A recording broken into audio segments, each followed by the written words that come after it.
countryintermusic.com layout track. L'Espagne a pris samedi des mesures draconiennes pour empêcher la Catalogne de faire sécession, préparant la destitution de l'exécutif catalan de Carles Puigdemont, qui a dénoncé la pire attaque contre sa région depuis la dictature de Francisco Franco.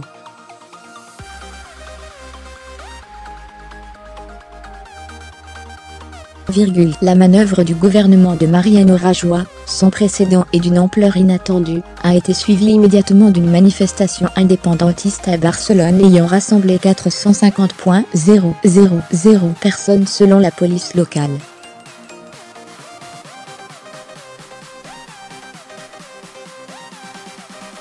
Carles Puigdemont, qui a pris la tête du cortège, a réagi dans la soirée par une déclaration télévisée en catalan, espagnol et anglais, dans laquelle il a accusé le gouvernement espagnol de lancer la pire attaque aux institutions et au peuple de Catalogne depuis les décrets du dictateur militaire Francisco Franco.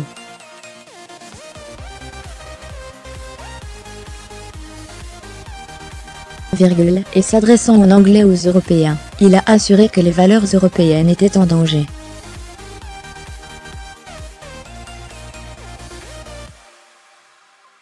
Il a prévenu les Espagnols qu'ils pouvaient s'attendre à d'autres abus. Auparavant, M.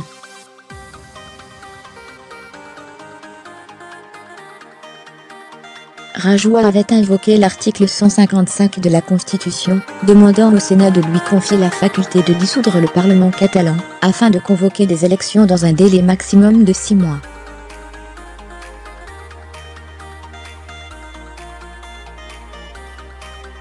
Monsieur Rajoy souhaite aussi démettre le gouvernement catalan de ses fonctions, qui seront exercées par les ministères nationaux, pendant cette situation exceptionnelle.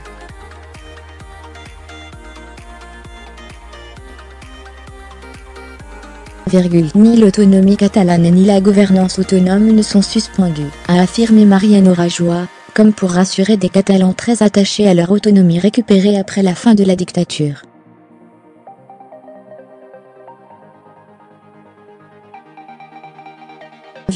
Mais la liste des mesures envisagées montre que Madrid veut prendre toutes les manettes de l'administration de la région, depuis la police autonome, jusqu'à la radio et la télévision publique, et mettre le Parlement régional sous tutelle.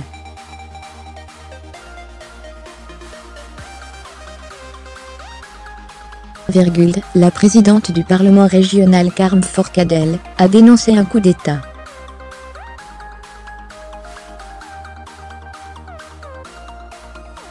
Et M. Puigdemont a demandé la tenue d'une séance plénière, pour que les parlementaires décident de la réponse à apporter à ces mesures.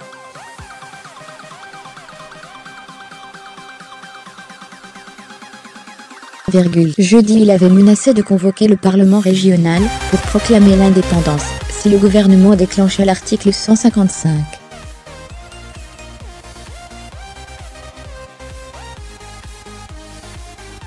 Prudent, M. Puigdemont n'a cependant pas prononcé une seule fois le mot indépendance dans son allocution.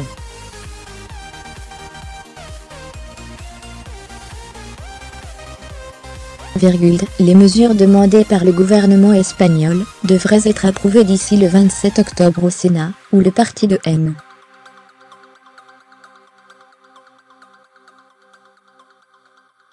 Rajoy est majoritaire. Elles sont soutenues par le Parti socialiste, PSOE, principale force d'opposition, et les centristes de Ciudadanos.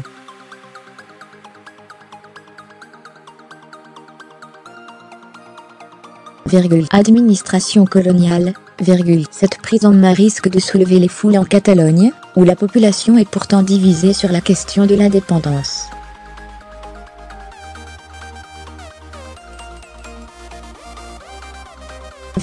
Ce sera le chaos à cause de la capacité de sabotage des fonctionnaires, ça va ressembler à une administration coloniale, et les indépendantistes vont présenter ça comme une occupation, a déclaré à l'AFP Oriol Bartomeu, professeur de sciences politiques à l'Université autonome de Barcelone.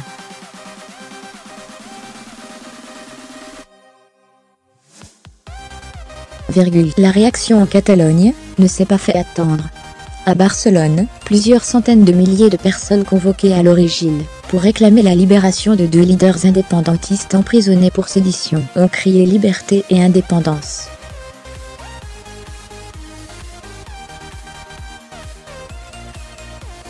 Le sentiment espagnol a disparu. Le peuple catalan est complètement déconnecté des institutions espagnoles, assurait Ramon Miol, un mécanicien de 45 ans, tandis que les manifestants faisaient des doigts d'honneur aux hélicoptères de la police.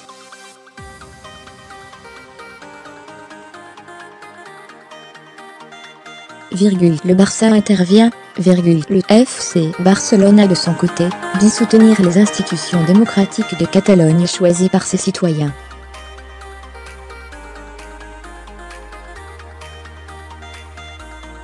Nous voulons exprimer notre soutien et notre solidarité à l'égard de tous les secteurs affectés, a déclaré le président du club José María Bartomeu devant ses supporters actionnaires.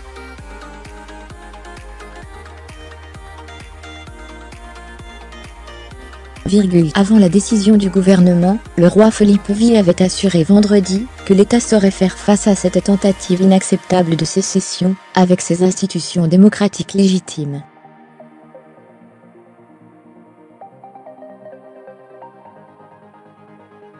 Monsieur Puigdemont affirme avoir un mandat pour faire sécession, après avoir organisé un référendum d'autodétermination interdit par la justice, un processus déclenché en novembre 2015, avec pour objectif d'instaurer une république indépendante au plus tard en 2017.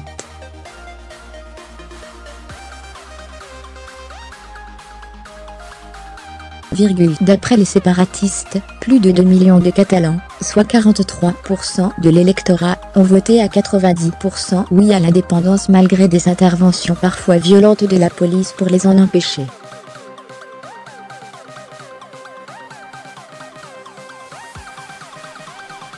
L'aile dure de la coalition pousse Carles Puigdemont à consommer la rupture, mais cet ancien journaliste de 54 ans temporise devant l'impact économique de la crise et le manque d'appui à l'étranger.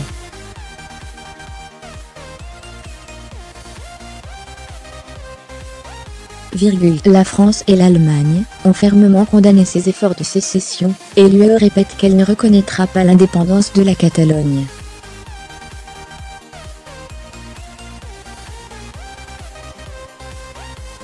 Emmenés par les deux plus grandes banques catalanes, CaixaBank et Sabadell, près de 1,200 entreprises ont transféré leur siège social hors de Catalogne, les investissements sont suspendus, et les réservations d'hôtels chutent dans la région la plus touristique d'Espagne.